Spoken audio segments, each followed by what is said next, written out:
So thank you all for joining us this evening. It's a pleasure to have you all with us. We're very excited to bring to you guys a very powerful conversation about activism and the important role that activists are playing and have been playing in the fight for justice. There's a lot of great work that is taking place at the local, community, and grassroots level that we really wanted to spotlight and highlight. If all of you watch the national news media, you probably feel a little bit disheartened right now, and I definitely can't blame you. I share those sentiments regularly, but I also get to regularly speak with and connect with people who are doing some incredible things to move this country forward, and they do it daily. They do it thanklessly, without recognition, and oftentimes without the support that they truly need to make the difference that they want to make. And so today we're going to be speaking about what successful community building looks like and how people are working collaboratively to address large-scale issues. My name is Dwayne Norris, and I will be your host and moderator for this evening's panel conversation. I am the co-founder of Soulful Synergy, community activist, organizer, and a proud member of the Rotary Club of Harlem, where I serve as the Director of Community Outreach and Engagement. And my co-moderator is Ms. Danielle Davis, who is a friend and a field advisor at the National Network for Safe Communities out of John Jay's College of Criminal Justice. So before I introduce all of our guests to you and read our panelists' short bios, I wanted to take a second to ask everyone if they can to type in the chat box for us where they're joining us from, maybe what city and state. And if you're watching on Facebook, you can feel free to do the same and share if you can with friends and any groups that you belong to, because we know it's going to be a great discussion and we want this to reach as many people as we can. So again, thank you for joining us. Thank you for our esteemed panelists for bringing their views and expertise to this conversation. Our partners, Soulful Synergy, Rotary Club of Harlem, and District 5710 in Kansas. We are blessed to have the support and viewers from all across the country.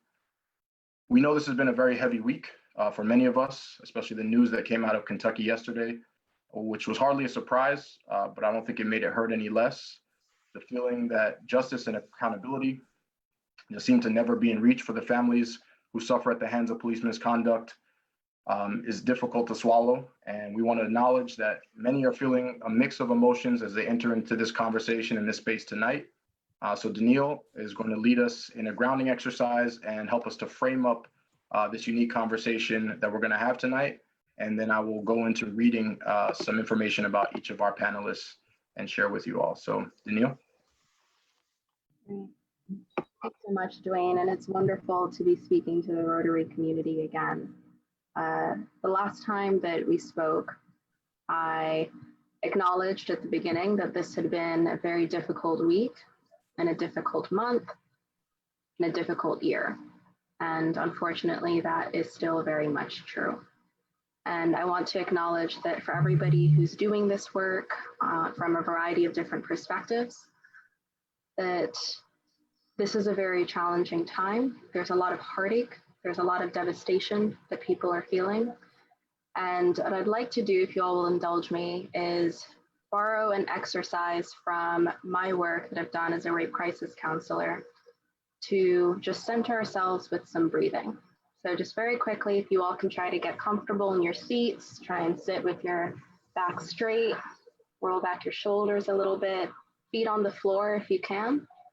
And feel free to just close your eyes, just center yourself where you need to be. And just gonna ask you to breathe in with me, hold and exhale.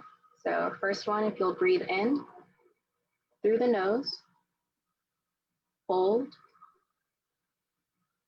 breathe out through the mouth. Again, let's breathe in through our nose, hold, out through the mouth. All right, one last time. Let's breathe in through our nose, hold, out through the mouth. Feel free to open your eyes whenever you're ready. So in our last panel, we talked a lot about policing, and what we recognized and what I recognized through my work in this sector is that public safety is far larger than just what goes on within a police department. And what we talked about in these conversations with policing was the imperative to center the needs of communities. So even from that panel, we talked about that fundamental oath of policing to protect and to serve communities. And that's why we're here today, to really center the communities that we're talking about. And with policing, some of the best practices, both within police departments and also more broadly, when we think about public safety, the need is to center communities and to empower them as agents of their own change.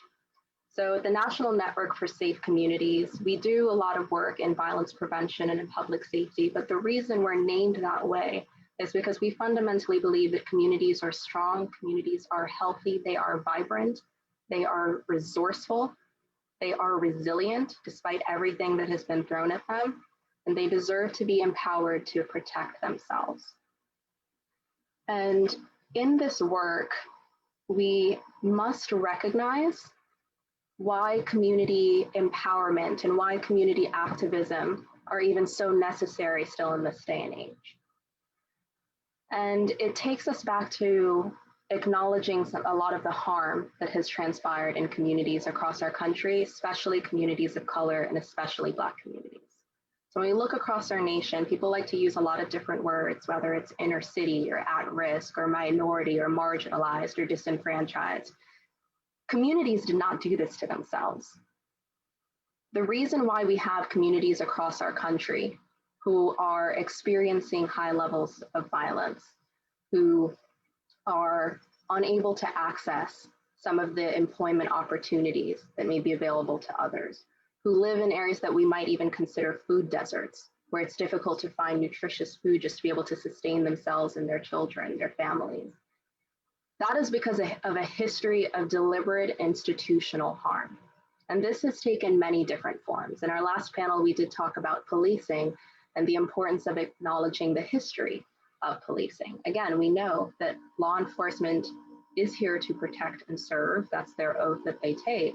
And yet, in the past, they have been explicitly charged with enforcing fugitive slave laws, with enforcing Jim Crow segregation. And still, in the present day, as this week has taught us, we are still seeing the harm that is happening at an institutional level to our communities. And recognizing this harm is important for connecting the past to the present and why we're here today. So a lot of times people growing up may hear, oh, you shouldn't cross over to that block, or that's a dangerous neighborhood, that's a bad community. There is no such thing as a dangerous community. And this may sound a bit like perhaps a social statement or a value statement, but if we look at the actual facts from the work that we've done in violence prevention, by far the most serious violence is driven by a very, very, very small fraction of the community, a very, very small fraction. So even in communities that are experiencing the highest levels of violence across our country, we're still dealing with a very small number of people who are at incredibly high risk to be victims of violence and to also be involved as perpetrators of violence. And oftentimes, a lot of these people have had their first introduction to violence in the home. Dwayne mentioned that my work is in our intimate partner violence intervention and domestic violence, which has been called in many ways the shadow pandemic, and has been increased significantly throughout this year and throughout the lockdown, is oftentimes the first introduction people see to violence. And when we have communities that have been routinely and systematically over time harmed by practices like redlining, harmed by practices of unfair and biased policing, then we're seeing many, many layers of trauma that affect people for generations. And so even the very, very small fraction of people who are involved in violence in a given community are often themselves dealing with really harm that has been unaddressed. So I feel like that's an important place for us to start, because the work of empowering communities and of helping them with the resources that they should have really had from the beginning is, as Dwayne said, difficult work, often thankless work, and often re-traumatizing work. Oftentimes the people who are called to do this work, and they should be involved in this effort because, as our friends at Just Leadership USA say, those closest to the problem are closest to the solution. So it's important for people to have a seat at the table, absolutely. But let's in no way undercut the harm that that can take and just being able to get up every day to feel the pain and to feel and to live with the harm that has happened at institutional levels against communities of color and especially Black communities, and to still get up every day and to do that work. It is tremendously powerful work going up against incredibly difficult odds. And we're fortunate here in this panel to have some everyday heroes who do this work, who get up with the goal of really lending their voice and putting a megaphone to their communities so that their communities' needs can be heard, so that their communities can be kept safe and can be protected. And it's an honor to be able to speak with you all today and to be able to give the platform over to them. So Dwayne, if you can walk through some of their bios, then I think we can get started. It'll be my pleasure. Thank you, Danielle, for that conversation and for helping us to again understand that this work is complicated, it's difficult, and unfortunately, it's still necessary, right? If all of our communities were in great shape, we wouldn't need as much activism and community work, but this is just not the place where we are. And so we have these leaders who have taken it upon themselves to figure out ways to build coalitions and solve problems and tackle challenges. And so first and foremost, we have a good man named Glenn Cantave from Black Lives Matter, Greater New York. He's also the founder and CEO of Movers and Shakers New York City, a nonprofit that uses augmented reality to write Black and Brown history in American curricula. They're developing a catalog of augmented reality movements and culturally responsive pedagogy for middle school students. Glenn is an activist, performance artist, and a social entrepreneur, and he's going to share with us a little bit more about his work in a second. We also are fortunate to have Wayne E. Rawlins, who has been providing strategic planning services for over 20 years to governmental and non-governmental organizations. He's assisted communities across America in developing revitalization strategies. He serves, or did serve, I should say, as the Violence Reduction Partnership Reentry Coordinator for the U.S. Attorney's Office in South District, Florida. And he's just an amazing person with a lot of experience he's going to lend to this conversation. And T. Marie is an activist whose work focuses on empowering communities and people and spaces where healing can take place. And so T. Marie King, she travels around the country leading seminars on awareness of personal bias, empathy, and community engagement. And we're extremely excited to have all of you join us here tonight. Again, amazing panel. I thank you all for being here. We'll start with T. Marie. If you can share with us a little bit about the work that you're engaged in, why it's important to you, and how did you even get started in some of the activism work that you are doing? Absolutely. Thank you so much for having me here. You know, the work that I do is basically, you know, some consulting with organizations and nonprofits, doing my own community events, you know, sometimes utilizing documentary screenings and book discussion groups to address some serious issues in our communities. And then also, you know, just providing an atmosphere, as you said, for healing to take place in different ways. I got engaged in this work after being picked to be one of the commemorative marchers for the Selma to Montgomery March, the 50th anniversary. And leaving that experience, I knew I had to do something with it, you know, and so I decided to, you know, jump in kind of with both feet and see what role could I play. You know, we all, if you talk to any foot soldier from Selma, Alabama, they'll say, you know, what's your Selma? You know, what is your thing that you're supposed to tackle and address? And that's what I wanted to address, you know, and helping people understand why diversity and inclusion and equity is so important, you know, so that we can make sure that people who are not included at certain tables, those tables can be created for them to be there and to participate. And so that's why I do the work. You know, I love being a voice for my community. And that community sometimes is my community here in Birmingham. Sometimes that's the Black community. Sometimes that's women. Sometimes that's just whoever. So glad to be a part of this conversation. Thank you so much. Very powerful. And we appreciate the work that you're doing. I know we're going to get to talk a little bit more about it in detail here shortly. Next, we have Glenn Cantave, Black Lives Matter Greater New York. I know you're an activist on your own and also with the organization. Tell us a little bit about the work that you were involved in, and also how'd you get started? What made this your calling, or what brought you to the work? Yeah, so the mission of Black Lives Matter Greater New York is all about Black liberation and looking at it from a holistic perspective. Of course, police brutality is the most inflammatory, and we all know what happened yesterday. But what happened with Breonna Taylor is a function of a system that is designed to keep us down. And so when we look at Black liberation on a holistic perspective, we're talking about what does Black empowerment look like from a financial perspective.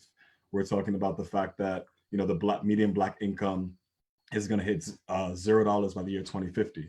What can we do about that from a policy perspective? We're talking about Black health. We're talking about maternal mortality rates. How can we empower the next generation of doctors? How can we empower the next generation of artists? How can we empower the next generation of people in various professions to hit at Black liberation in every point? So in the beginning, we were focused on police brutality, and we were adding pressure to legislators to put crooked cops in jail. But from there, we've seen that whether it's just through marching, it's not doing enough, and you've seen it yesterday. And so now our focus is shifting to getting resources to the people and empowering our communities ourselves. Thank you so much for that work, Glenn. And Wayne is going to be with us shortly, taking a second to handle something. So Daniil, I know you had a question that you wanted to queue up for our panelists and get a little bit more detail into what that work looks like. So. I do, and yet as T. Marie was speaking, I actually got inspired in a slightly different direction as well. I think when we talk about communities, oftentimes we think of them as a monolith, but by nature of our very existence, you and me, T. Marie, we are Black, and we are also women, and we are Black women. And I was wondering if you could speak to how your notion of community and the work that you do is informed by this intersectional experience. Absolutely. You know, I think a lot of times when you show up in space, people are trying to decide what box to put you in, you know, and when you're Black and a woman, you know, it's like, okay, what hat is she going to come out of this time? And so for me, you know, I try to bring my entire self. I try to be fully authentic coming into space.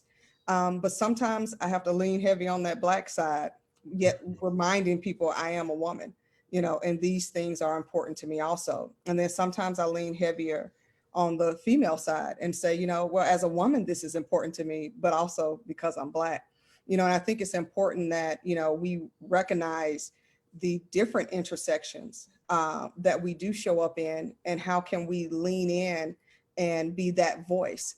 We had a situation here in Birmingham where we were having issues around between the Black and Jewish community, you know, and as a Christian, you know, I was coming to the conversation, you know, with another lens, you know, and so I think empathy is so important in understanding that we do show up and we carry different communities with us that are all different, yet are all us, you know, and so being able to I guess, distinguish each, yet still let it each hold the weight that comes with it. That's so powerful. Thank you. And Wayne, could you share a little bit more about some of your work and why it's important to you? You know, it's a blessing. First of all, I want to appreciate you, Daniil and Dwayne, for being the organizers of this session, and the distinguished panelists. I'm honored and flattered to be amongst all of you, and all those that are on the webinar. I'm quite sure everybody brings something special to this discussion and to this this space. You know, to save one life is like saving the whole of humanity. And, you know, it just sometimes it just takes just a little bit of effort, a little bit of good intentions and sincerity. And this is the kind of work that we do on a daily basis. We deal with extremely high risk individuals, those that are most likely to shoot or be shot. And, you know, we're dealing with people that have been traumatized from gestation, you know, all the way to now. And that a lot of that trauma has never been resolved. And, you know, just one of the people that we mentor, a gentleman by the name of Troy Martin, he was 3 years old when he entered into daycare, shows up, and he gets beat up gang style by other 3 and 4 year olds. And he gets home, and his mom was a victim of intimate partner violence. So he's seeing it at his home. He gets it in daycare, and he gets home, and his mom says, "Man up." He's 3 years old. Man up. You know, so that trauma that he experienced with his mom being a victim, him being victimized, it ultimately manifested in unresolved trauma that resulted in him, you know, doing a life sentence in prison. Fortunately, he was able to get out early, and he's doing great. I'm trying to get him back down to Miami to you know, join our team to work with us, because we need people that have been there, done that, have made the change, and are credible messengers, you know, on the streets to be able to impact change. So, you know, this is what I do on a daily basis. You know, we work with a lot of victims of shootings. Today, we're on a call with the hospital, our level 1 trauma center, and trying to engage them into a contract to provide social work services for us bedside and in the family waiting rooms of the trauma center, because so many people arrive at the trauma center angry, high emotions, ready to take justice into their own hands. And it's a teachable moment. We do have that opportunity when we're bedside. Like, you know, this is a chance for you to make that change. You know, don't escalate this problem, go back and forth with the violence. So we're looking to do that as well, you know, bedside at the hospital. So it's an opportunity to intervene on all levels. Talking about daycare centers, we read in the daycare centers to little children. Maybe I'll have a chance to explain why we do that and why that even has anything to do with violence or violence prevention, and some of the other work that we do inside the prisons as well as in the streets. So, and just a real interesting anecdote. You know, Miami was an epicenter for a while, also with the COVID-19. So because of some of the work that we do with outreach workers, the mayor and the other members of Miami-Dade County asked us to put a team of surge team of outreach workers on the streets to pass out PPE and educate people to COVID-19 and all of that. So it turns out that we did that. We put 50 people on the street, delivering PPE to over 40,000 residents. And it turns out those same communities that we saw as hotspots for COVID-19 are the same communities that are struggling with violence issues. So, you know, when we look at communities that are the most harmed, it's not only the most harmed in terms of policing, but it's also shortage of healthcare, shortage of other services, and just the fact that just people just don't care, you know, about the community, because maybe we don't vote as much, maybe we don't pay as many property taxes. Well, my goodness, we got our 40 acres and a mule, we would have been able to do something, you know. But you know, so it's a diverse thing. So we try and hit it on different fronts: healthcare, public health, economics, and of course, you know, violence prevention and intervention. Thank you so much for sharing that. And this work, I think, can be a bit of a mystery to people who aren't quite in it. So I've had the pleasure of being able to work with you, Team Marine, with Wayne and different initiatives. And Glenn, I've heard incredible things about the work that you're doing here in New York. And I was just wondering if you could share a little bit more information about what your day-to-day looks like and what coalition building looks like in your work. Okay, well, you know, it's really interesting. Coalition building is Sorry, Wayne. is Glenn, right? what's that? All right. Sorry, I think that the question was for Glenn, if I'm not mistaken, correct? Oh, my bad. That's okay. Okay. Yeah, so I guess I could divide like the time that I put into activism in two fronts. So with BLM, so Shavana Newsom, the co-founder of the organization, couldn't make it today. She's in it all day, every day, twice on Sunday. And I'm a volunteer. I have a full-time job. And so in terms of my role with BLM, like I said, it started off as we started off with more like boots on the ground action coalition. So for example, in the Charlottesville riot, when the Charlottesville riots happened, like we went down and we were supporting the community of Charlottesville there, with boots on the ground and confronting the Nazis and the Klansmen that were there. When Eric Garner, when Daniel Pantaleo was like on trial, we blocked the West Side Highway, and just to add fuel to the fire to the conversation when no one was really talking about him, and he ended up getting fired. And so now it's shifting over, especially because we've just been doing so much marching and been on the streets, and it's great that the world is finally seeing the necessity for it, but at the same time, we're not getting results. So now the work has shifted over to what policy proposal that we're pushing forward. It's called the Black Act. And that's what I was speaking before as far as a comprehensive approach to suggestions in terms of how we can achieve Black liberation on multiple fronts. So part of what I authored was our technology platform. And so at the end of the day, Blacks, like surveillance on Black communities is higher than anywhere else. At the end of the day, when it comes to algorithms and the biases that are implanted in them, we are not the ones that are touching the code. So we need to be putting stopgaps into this code to ensure that the algorithms don't come out racist, point blank, period. And then in terms of economic empowerment, it comes down to, okay, 40 acres and a mule was, a dream back in the day, but how does that translate into today's terms? How does that translate into, allocating money so that not only we have it in our pockets, but how do you have an investment fund to put money into Black communities, to put money into Black businesses, to put money so that we can expand our wealth? Income simply isn't enough.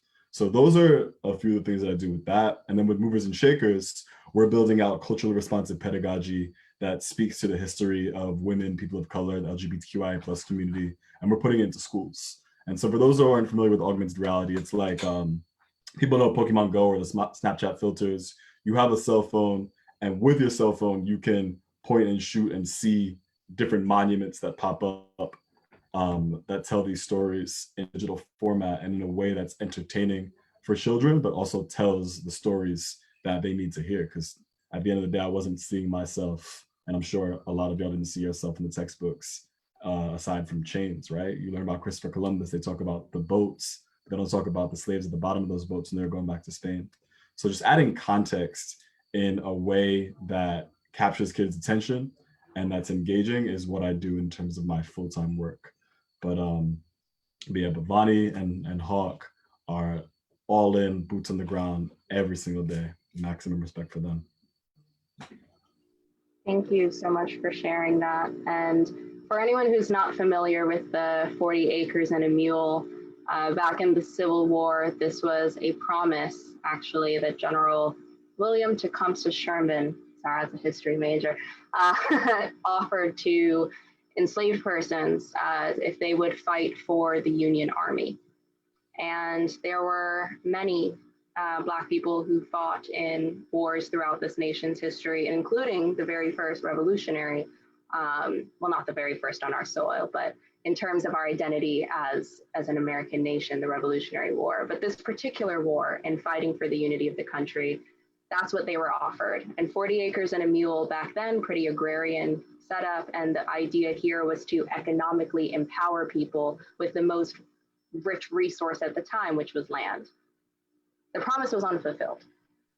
And that, I think, goes back to a lot of the institutional harm that we are still dealing with today, where there's a lot of blood, sweat, and toil on the part of Black communities, Indigenous communities, that has not, a debt that has not been repaid. So thank you all for sharing that. And I was wondering, Dwayne, if you like to ask just a few questions about some of the work that that our panelists are engaged in. Absolutely. Thank you all for sharing that framework, because I think people either glamorize some of the community activist work or misconstrue it and think that it is only one thing. And so to hear you guys talk about working with children, reading to kids, focus on economic empowerment, focusing on making sure that there is community relations amongst cultures and religions. Like, this is, again, what we want to talk about when we talk about coalition building and community.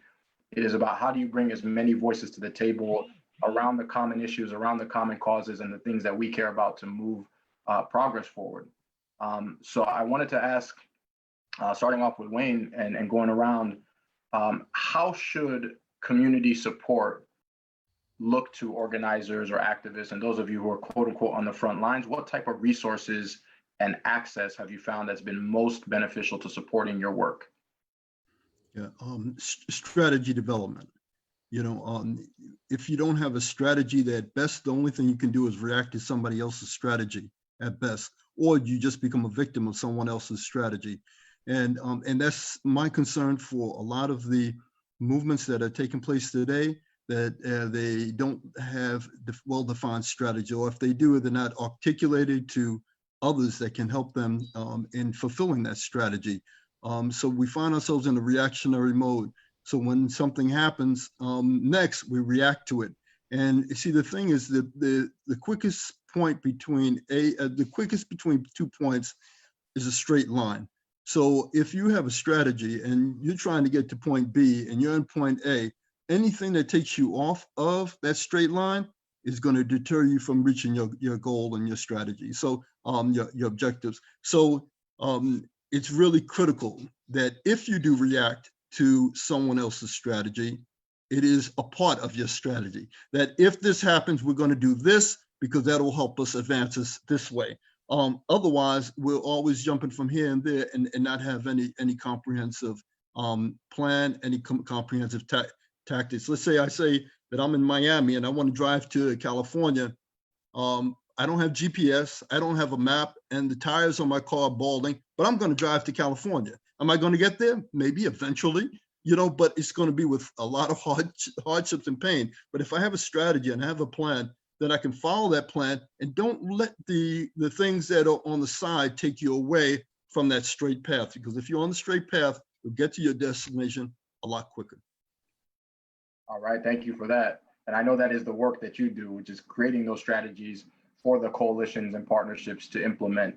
T. Marie, same question. How do you value support? I know you value support, but what does good community support look like, and what resources or support have been the most valuable to you in the work that you've been engaged in?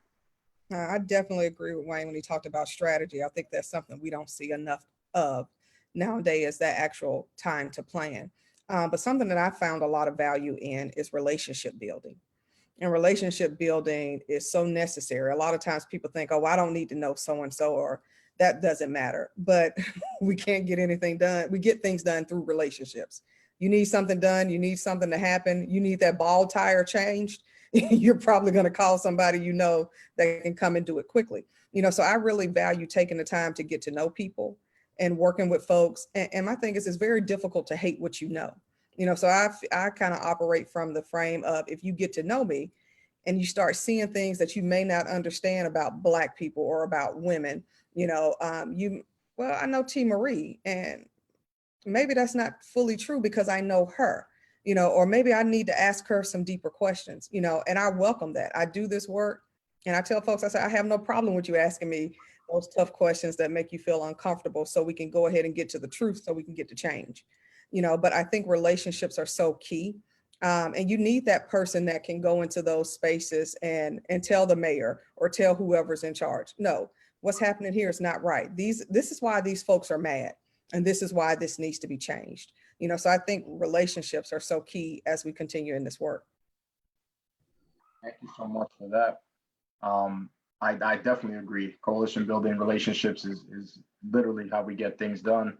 And I've been in similar positions as you, where my taking up space or my being present has shifted the concept for other people about what a Black man is, whether for good or for bad. Unfortunately, I wish they had other exposures that were positive, et cetera. But if all you know is the news or what you've heard, and you don't have somebody to represent that for you physically in your life, it does make it difficult. And so sometimes we are that for people. We are that physical representation. So Glenn, same question for you. What assistance support do you as a community activist find the most valuable? What resources are you being able to leverage to really accomplish some of these goals? And we're going to talk a little bit more about how people can help with those, but what are you finding the most valuable as resources and support? So I see two tactics that we've implemented, is those that have a common goal and those that don't have a common goal, but we can leverage their power as a means to an end. So in terms of a common goal, the elected Civilian Complaints Review Board in New York City, it's problematic because there's no actual oversight. It's cops policing cops in situations where they're killing people, Black people usually. And so there's a group that's looking for a democratically elected Civilian Complaint Review Board that has where the oversight isn't from the NYPD looking on, and there's actual power to be played there. But at the end of the day, some of the measures they're looking for, one example would be like a ballot initiative. And to execute a ballot initiative in New York City, you need tens of thousands of signatures. You need people power. And so it's something that we, have diverted our resources towards to help in that goal, because at the end of the day, we're seeking a common goal, and it's a coalition of different groups that come together. And on the opposite perspective, we also have our own means. We also have our own ends, and we want to leverage whatever we can to get to those ends. So an example would be in terms of educating our communities about alternatives to meat, for example. We had a partnership with Impossible Foods, where we were in the South Bronx. And it was the day where we had our own BLM mural in the South Bronx. And there were 5,000 Impossible Burgers given out to the community. And for the first time, that was many people's first time trying something trying an Impossible Burger. And just, in a sense, subverting education in a way where you're bringing people together.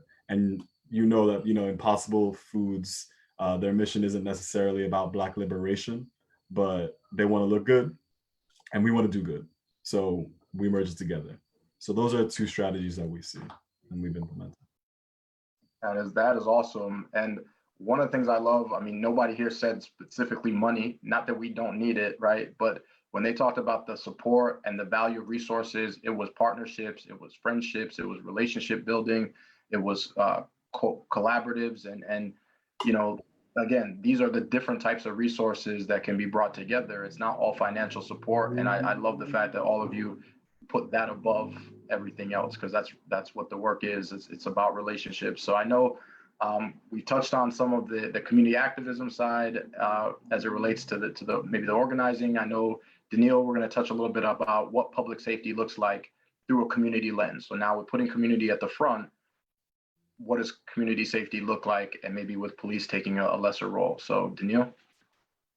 Sure. And again, I think when we talk about public safety, it's so important to center communities because, when I talk about all the institutional harm that has transpired and how police departments were often used kind of as foot soldiers of the state, and the state was involved in many different forms of harm and discrimination from, as I mentioned, redlining when it comes to housing, ensuring that minorities couldn't get access to good quality and affordable housing, whether it was in education and some of the disparities that we see there, civic disenfranchisement. There's all these different forms coming from the state, and policing was a part of that. So when we think of public safety, it is much broader than just what happens within a police department.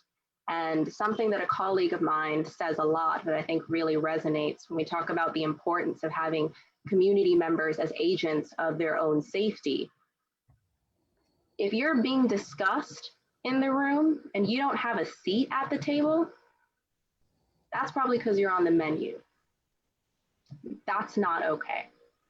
So when we talk about centering communities and public safety, I know that you all have a variety of experience in doing this work. And we're in a moment right now where people are seeing on the news significant increases in violence. And some people attribute it to an idea that, well, communities aren't, people aren't respecting the police, and that's why we're seeing violence.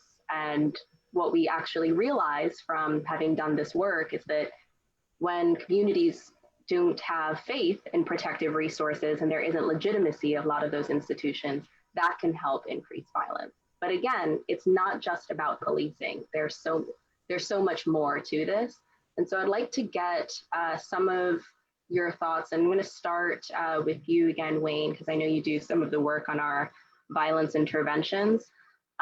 Just particularly successful strategies that you've seen in violence prevention and how they center communities. So Wayne, could you start us off? Sure. Okay. The core of our strategy is group violence intervention. And basically it speaks to the individuals that typically are 1% or less of a community that are responsible for 70% of the violence, approximately. And the messaging is delivered through a community moral voice, where we may come to the door of a person that just got shot or a person that is a known shooter with a mother of a murdered child. And she will express her concern that we want you alive, safe, and free, but we're not going to tolerate any more violence. And this hardcore individual that's been involved with violence you'd be like, yes, ma'am, no, ma'am, because there is that voice from the community that maintains certain social controls. And then we have also voices of redemption. So we may have an individual like Troy Martin that I spoke about earlier, who did 30 years in prison for murder and has transformed his life, and saying, look, I've been here, but I've been there, done that. You don't want to go down this road, down this path. And it's a credible messenger. It's a credible voice. And then not only that, just not just telling say, don't do this. We're also coming with all the resources, so if it's job training and placement, if it is help buying diapers for your baby or formula for your baby, if it is fixing the window that just got shot out, by gunshots, it will go out there and do that. So it's a very comprehensive approach that uses credible messengers to create social controls. It's convincing the old heads in the community to tell the young jitterbugs, like, don't shoot, because you shoot, you're gonna bring all the attention of the police and federal, state, and local law enforcement on us in the neighborhood. Don't, put the gun down, So when you get to that point where the community is driving public safety, policing wasn't designed for keeping everybody safe. It was in the 1850s, policing was, developed for a particular reason. And you see it playing out across the country in many places where policing is still has that same mindset. But when the community polices itself, you know, for example, how long can a crack dealer sell crack in the open air on Miracle Mile in Coral Gables, Florida? You know, Coral Gables, Florida, if you don't know, it's like the Rodeo Drive of Miami. You know, and probably about 30 seconds, you know, that crack could, but why in Liberty City on 61st Street and 15th Avenue, he could stay out there for 30 years. And you know, I mean, the players changed, but the crack is still being sold. It's because the community won't tolerate it. You know, so there has to be these social and community controls, but it also has to be law enforcement that looks like us. I mean, why am I going to why do I live in a Black community and all the police are white? It doesn't make sense. You know, there's no investment, there's no concern. And it goes back to the old 1850s, why policing was originally started in America. Policing is new. 150 years is not a long time ago. You know, so this is not necessarily the way public safety has to be achieved. It can be achieved in other ways other than the heavy hand of law enforcement. That is a great point. And when we talk about reimagining public safety, there is a panel actually hosted by John Jay College of Criminal Justice, where my organization is affiliated, and talked about the need to reimagine public safety as broader than just what we think about interaction between law enforcement communities. And I was wondering, Jean Marie, if you could help us think through the roles that some of the many other government agencies play in public safety and what you found to be effective. So for instance, what roles schools can play. Wayne mentioned a little bit about working with hospitals and trauma centers, and the business sector, et cetera. Would you be able to share some insight on that? Absolutely. I think sometimes people, you know, default to thinking police are trained to handle so many different things. You know, they show up, you know, police are technically reactionary. You know, something happens and they show up in response to it. And a lot of times they're not fully accurately trained to show up and respond to whatever they're showing up to. That could be somebody having a mental crisis. That could be a domestic dispute. And to Wayne's point, there are different agencies, whether it's social service, whether it's mentoring groups, whether it's violence interruption groups, that are trained to come in and can be that voice that can help communities navigate the situations that they're dealing with. I think that's why it's important to allow community members to vocalize what they need. I think you said something earlier about, you know, the people closest to the problem have the solutions. For some reason, people think folks that have problems don't know what their solutions are. A lot of the times it's just, I don't have the access to the resources to solve the problem that I'm having. And so I think opening it up where community members can have those honest conversations with police agencies, but also local government agencies to say, you know what, you need to put money behind this, you know, so that this group, when there's violence in a community, this group can actually come in and have those conversations with the family. You know, if it's a bigger issue on domestic violence, these social workers can come in and actually work with the families. You know, and some of the work that we were doing, Daniil, you know, when we got our new police chief here in Birmingham, you know, we started having community conversations. And a friend of mine who is just so happened to be Hispanic, she was like, the police never come talk to the Hispanic community. And I said, well, chief, we got to go talk to the Hispanic community. We need to see what's going on there.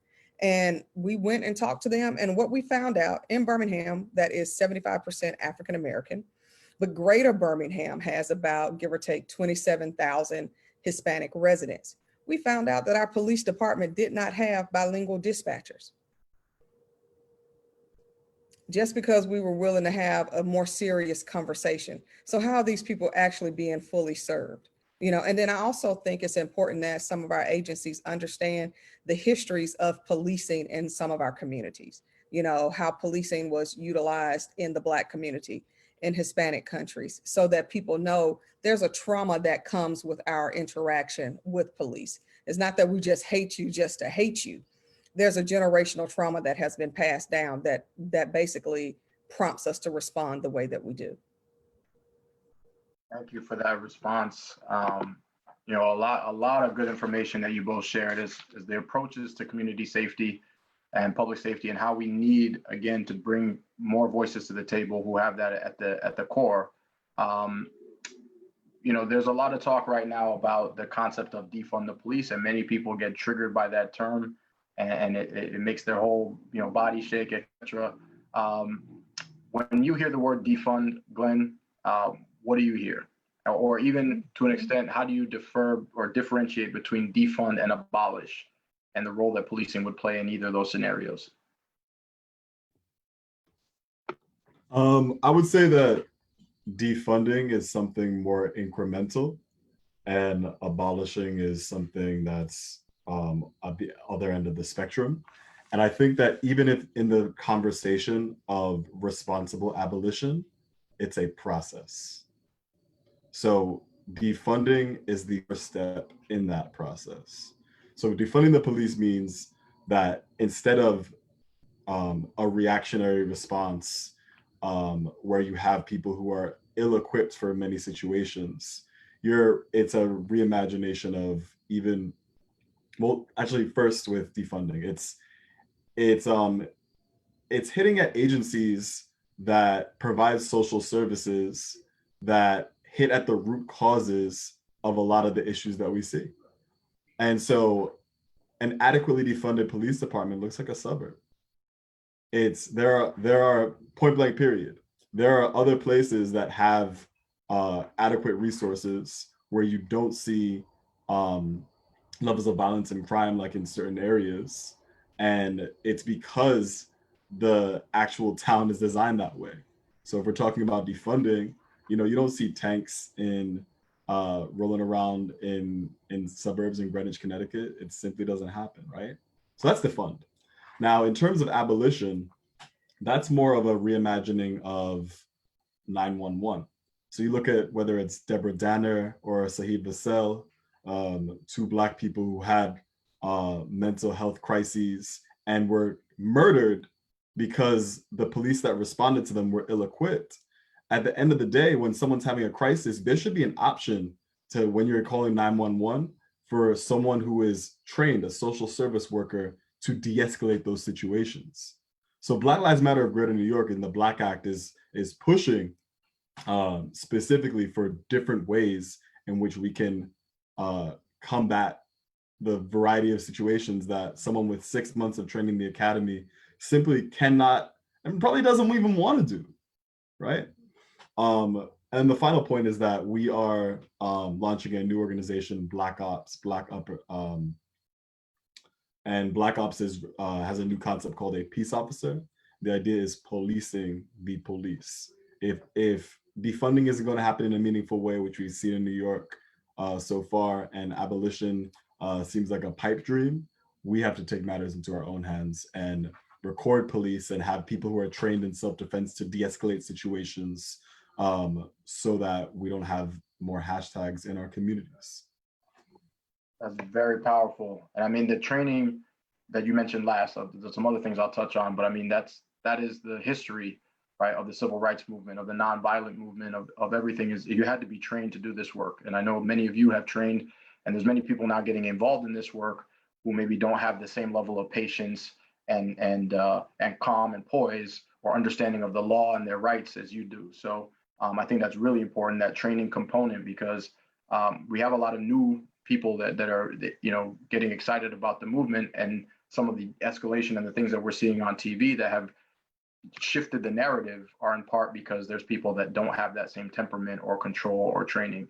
When I hear defund, I hear the term, it doesn't bother me, but I understand that it means you have to invest resources where you want resources to grow. And right now we've been growing police budgets systematically over decades, right, with the militarization and overtime hours, and it has not led to safer communities, right? That has not been the case. That's what statistics show, that putting more money into police departments has not produced safer communities. And so if that's the case and we keep doing that approach, what's the result? And so by defunding or removing money from out of police budgets and reinvesting them into communities so that we can have more healthcare workers and social workers, and people trained with substance abuse and crime reduction strategies and self-defense, et cetera. This creates that coalition that is what public safety really should be about. And so I'm really appreciative of what you said there. Daniil, is there anything you want to follow up with on that part of the conversation?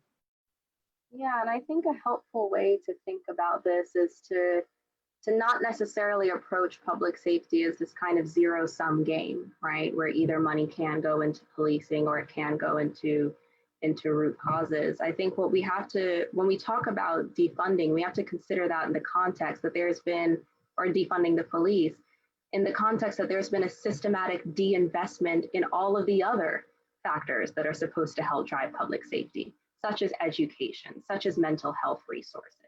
So it's not necessarily that one side has just been kind of moving forward steadily and then policing has had the significant increase. It's been very much an inverse relationship. And as we de-invest in all of these other vital social services, policing is really the only institution that's left. And I've worked with a lot of law enforcement who are frustrated by having to wear those multiple hats. And Glenn, as you pointed out, it shouldn't have to be the case. Those other services should be there.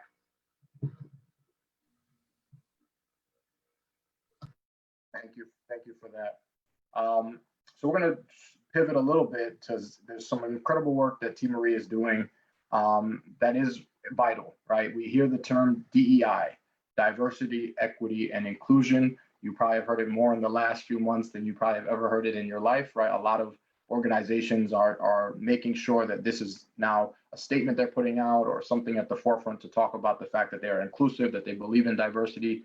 But T. Marie, you've been doing this work for a long time. What does it mean to you? What results are you seeing with the education that you provide at the corporate level for these organizations that do have massive influence? They have money, they have high operating boards, they provide a lot of jobs and leadership positions. How are you finding that conversation that you're having in those spaces, and what are you seeing as some of the results? You know, what I've seen since I would say June is that a lot of people are nervous, so, George Floyd's murder happened and it was like, oh my God, we got to respond, let's do training, and so I got flooded, with requests. And what I want people to understand is, diversity is an outcome. Inclusion is an outcome. Equity is ongoing. I think about it in the frame of a dance. Diversity is inviting people to the dance. Hey, we're having this cool party. You're going to love it. We want you here. Come on in. You can check that box off. Hey, we invited them.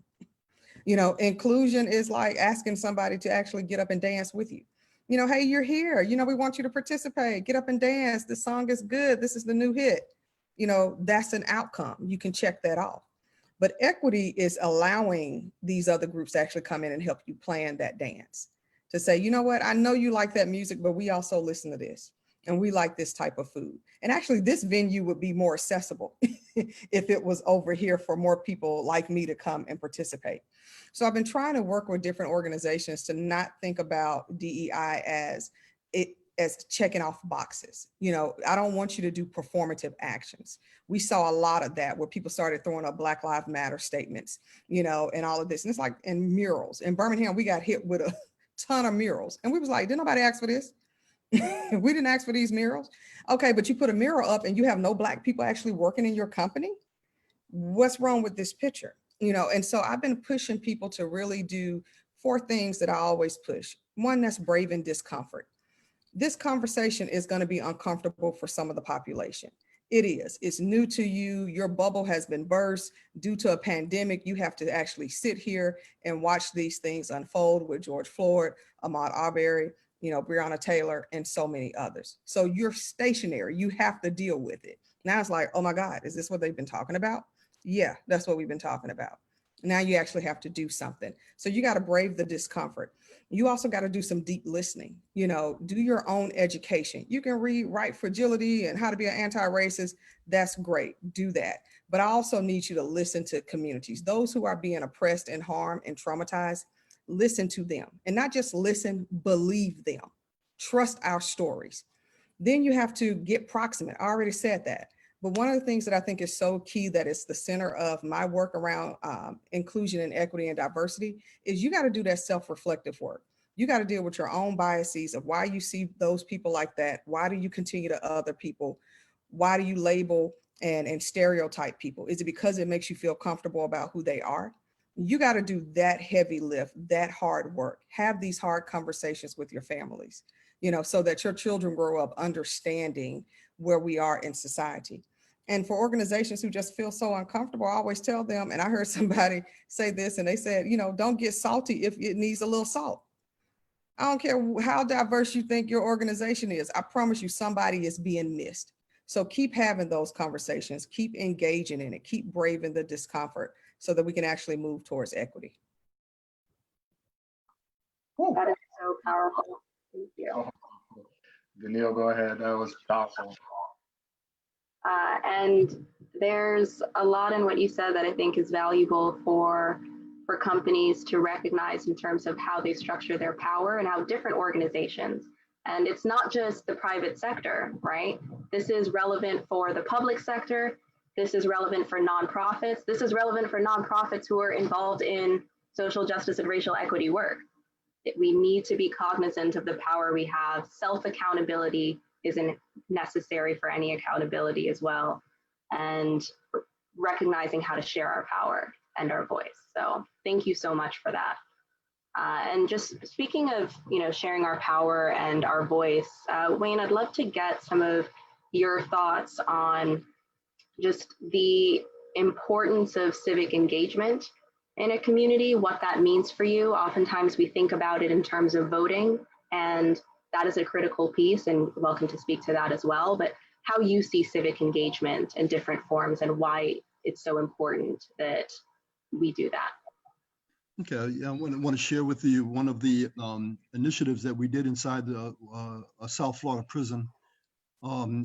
It's called Positive Peer Leadership Mentoring, where we asked the institution to give us the men that were creating the most havoc on the compound and had the most violent history.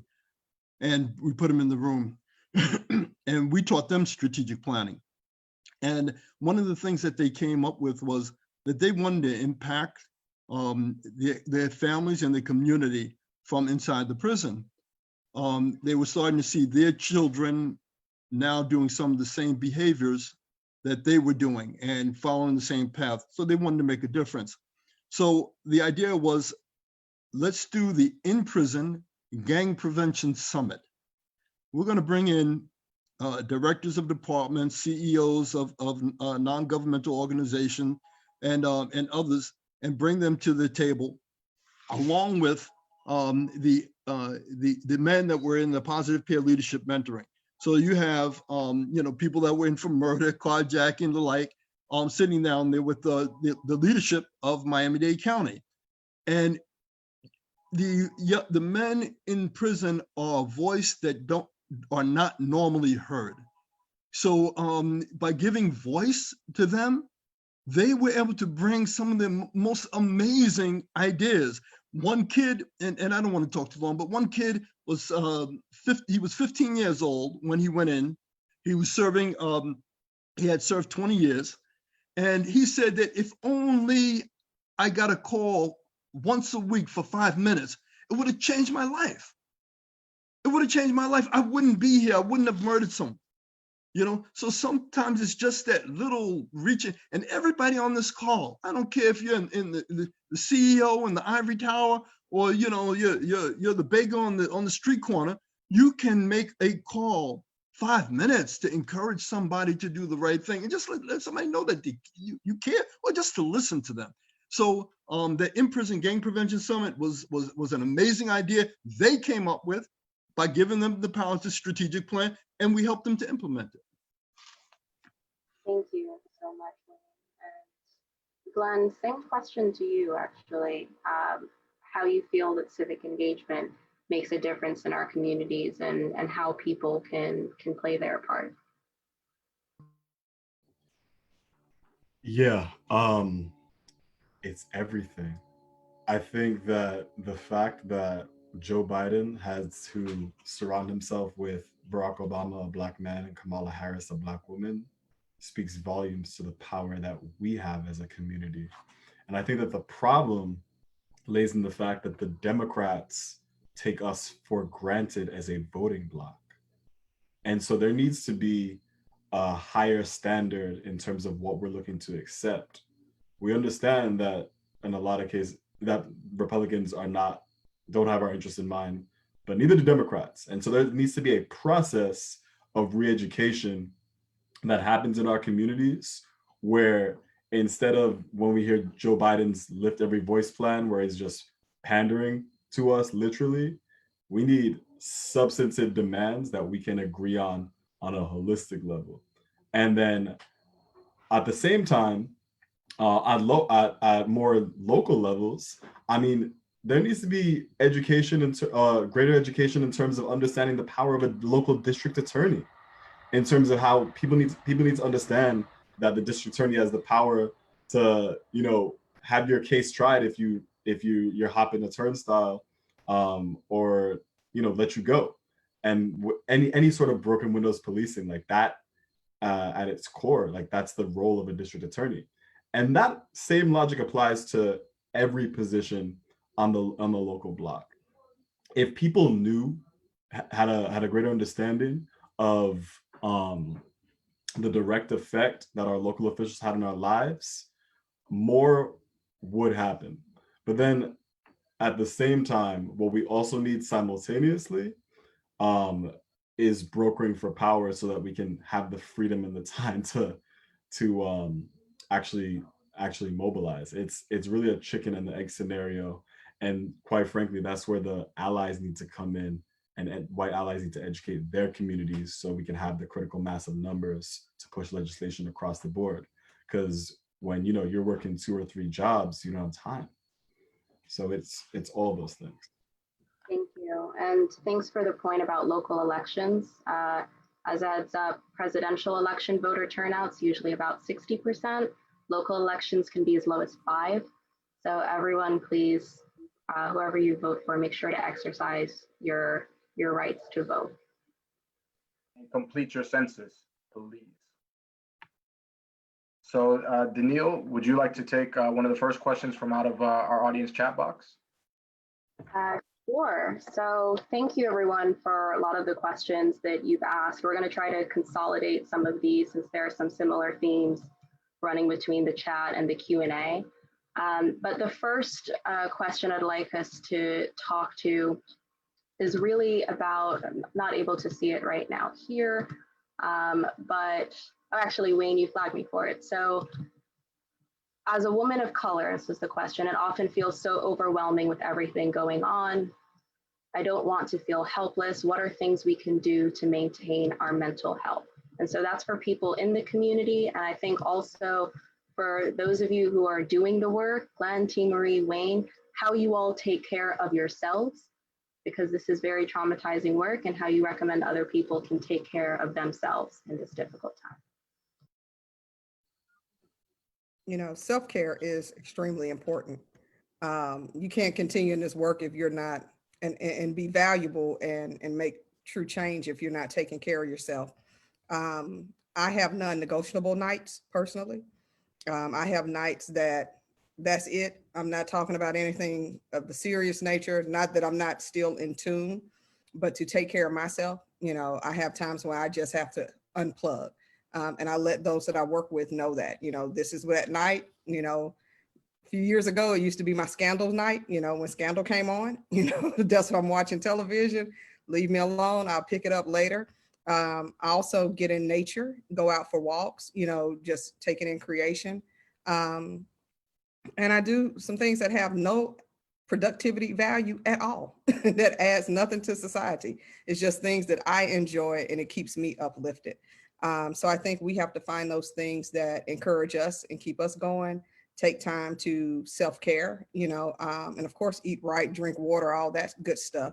But you have to have that time when you can step away from the work so that you can come back the way you need to. Thank you. Does anyone else want to share their thoughts on that? No, go ahead, Glenn. Oh no, you were gonna go. Go ahead, Mr. Rawlins. Oh, okay. Thank you, Glenn. Oh, as a Muslim, I pray 5 times a day, bowing my head down, putting my head on the ground.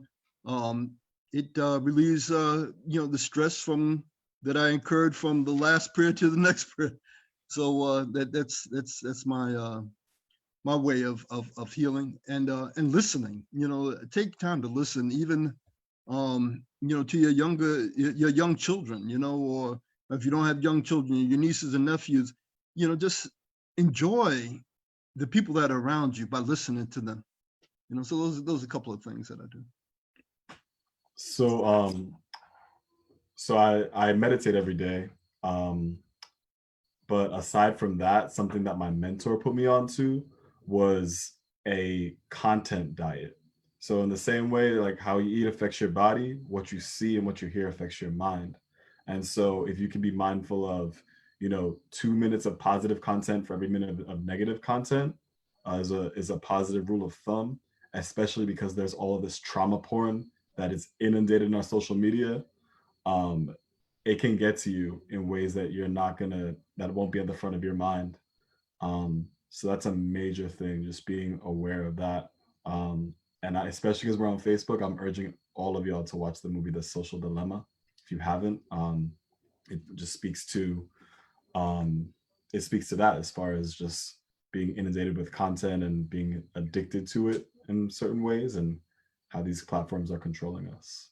And that means a lot in terms of the election as well. And just something to add to that from some of the counseling experience. Anytime somebody would call the hotline in crisis, the very first thing I would do is the very first thing that we did on this panel today, which is to breathe.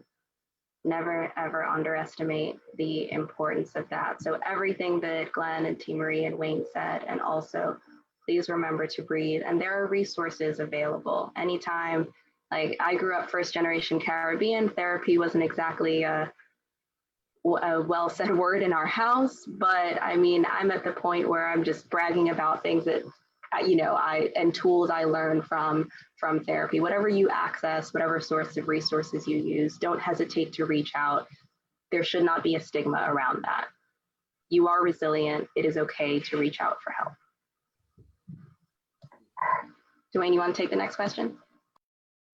Sure. My audio is working, right? Okay, perfect. There's a question in here that I guess I will pose to Glenn. And the question was, is BLM a registered not-for-profit 501c3? And if so, do your public search records show everything of where funding is going, et cetera?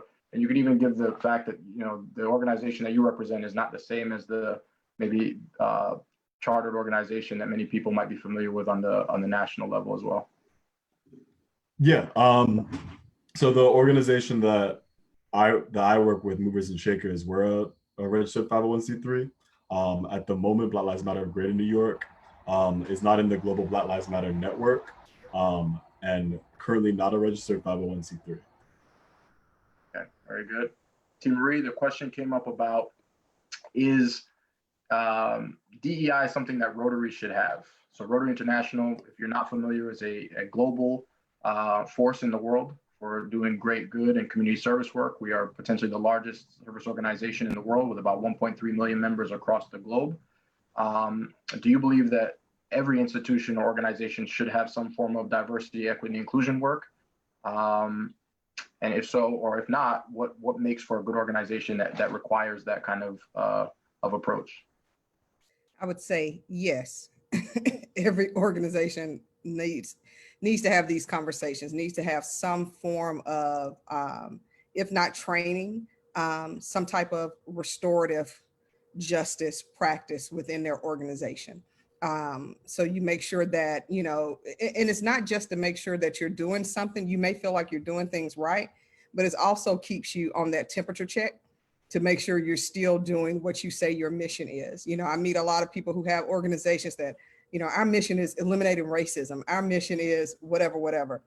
Are you actually doing that 5, 10, 30 years later? Are you actually still holding up to that mission? So things like diversity, inclusion, equity, trainings, conversations, temperature checks, restorative justice, surveys for your organization, it keeps you on track. You know, it's that accountability that we all need, and nobody's too big for accountability. If I may quote Beyonce real quickly, Beyonce said, people don't like to rehearse because it humbles you.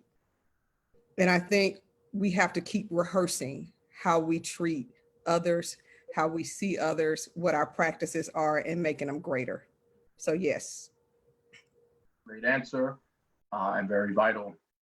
Wayne, there was a question in here. If you could share a little bit more about your reentry work. So you work with this population, a little bit more about what that looks like, and how are you finding some success?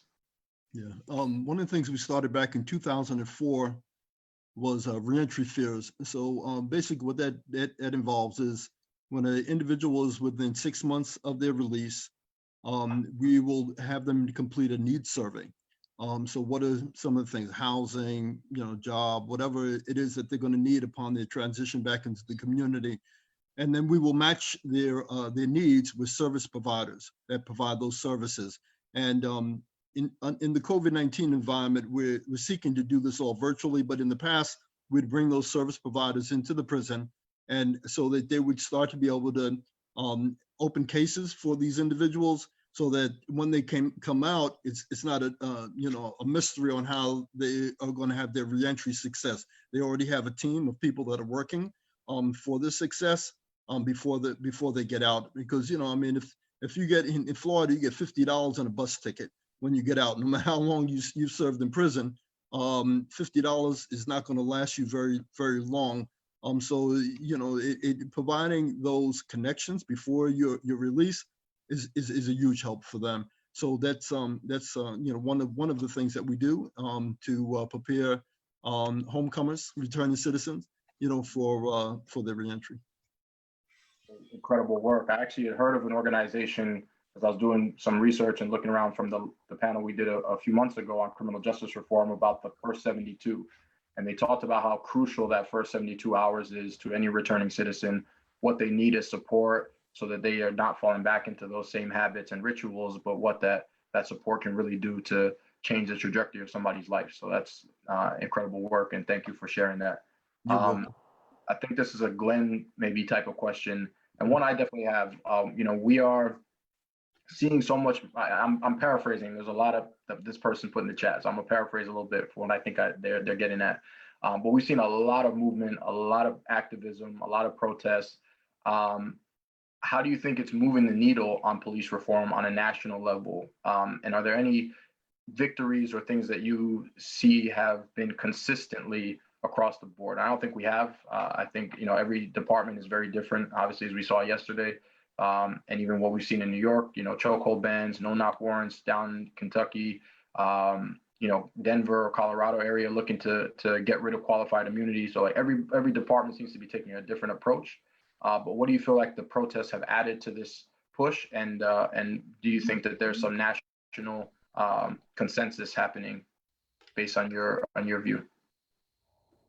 Yeah, the way that I look at this global movement right now is similar to climate change in the 80s and the 90s, in the sense that it took decades of education for people to reach a consensus and understand that this is actually a problem. What we have going for us now is that everyone has a smartphone for the most part. And so you can actually believe us, like, instead of just taking our word for it. That's a start. But there is so much more work to do.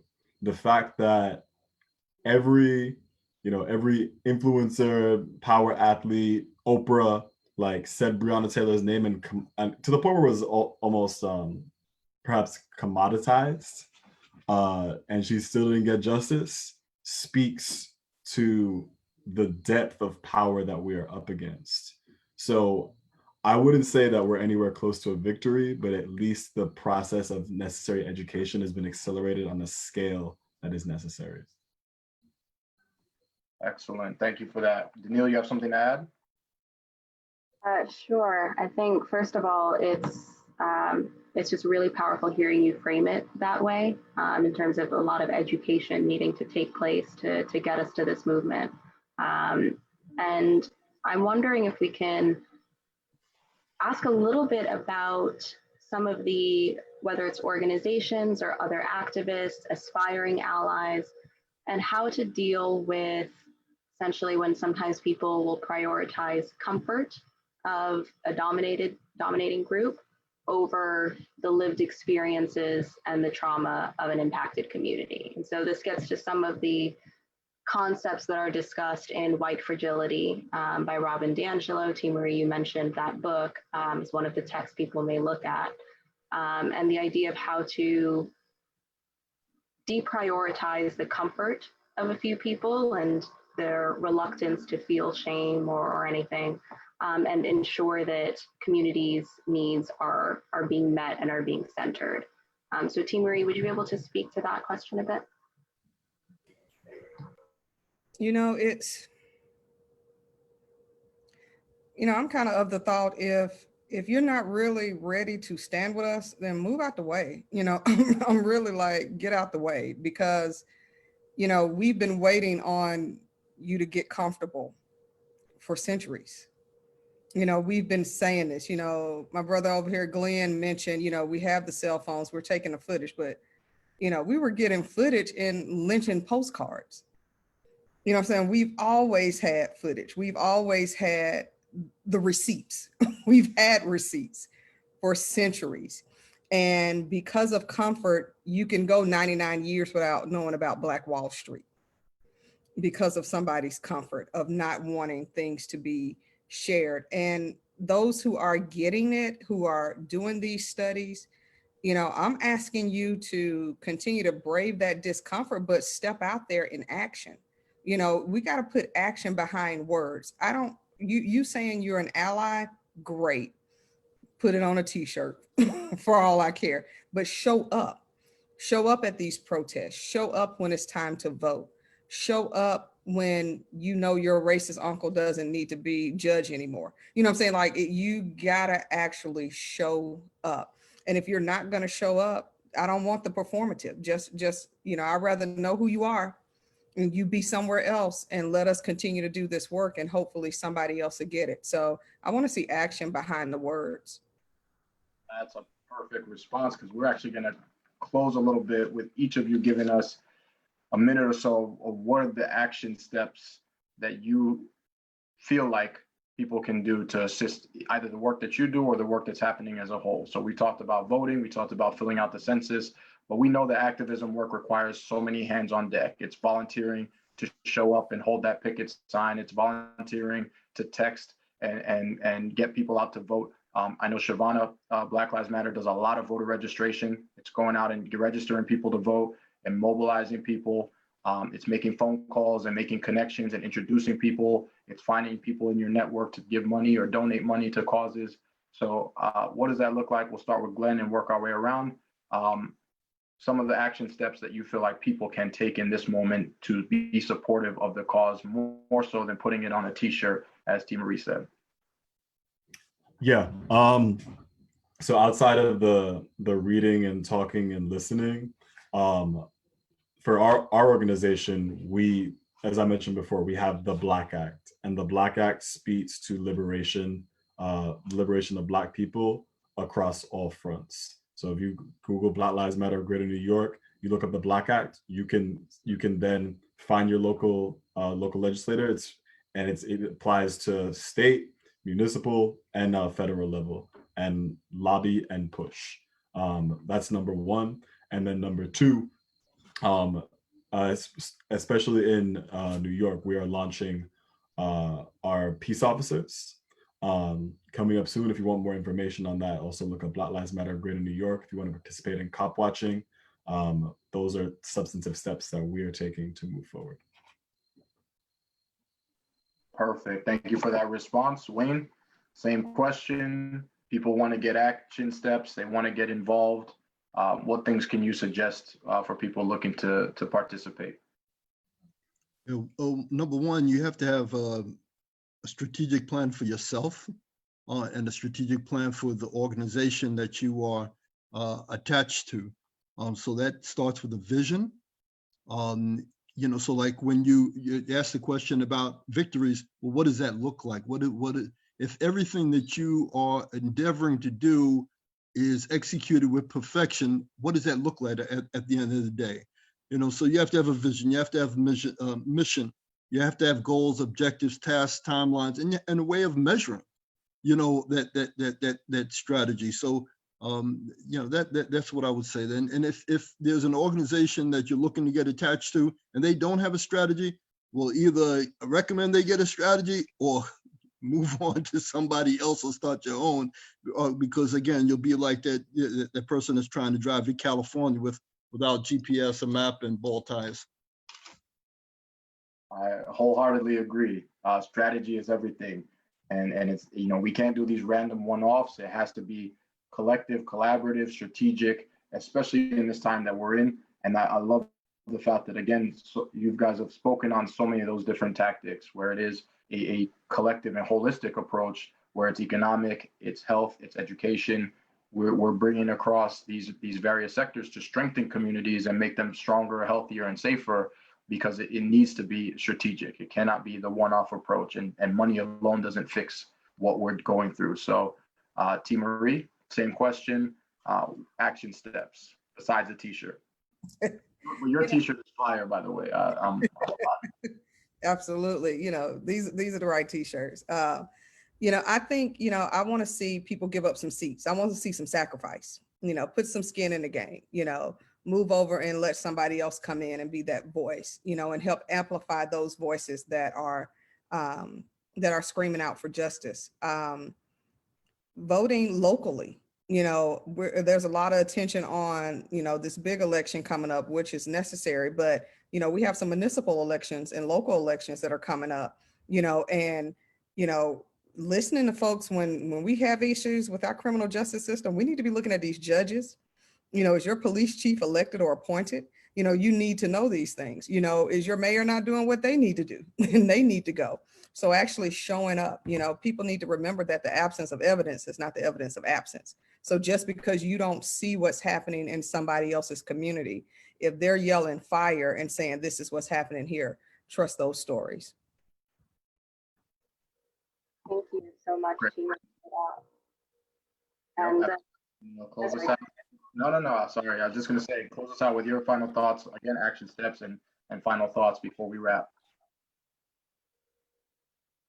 Sure. So I think for Glenn, I think, is there anything you'd like to add to your statement? Me?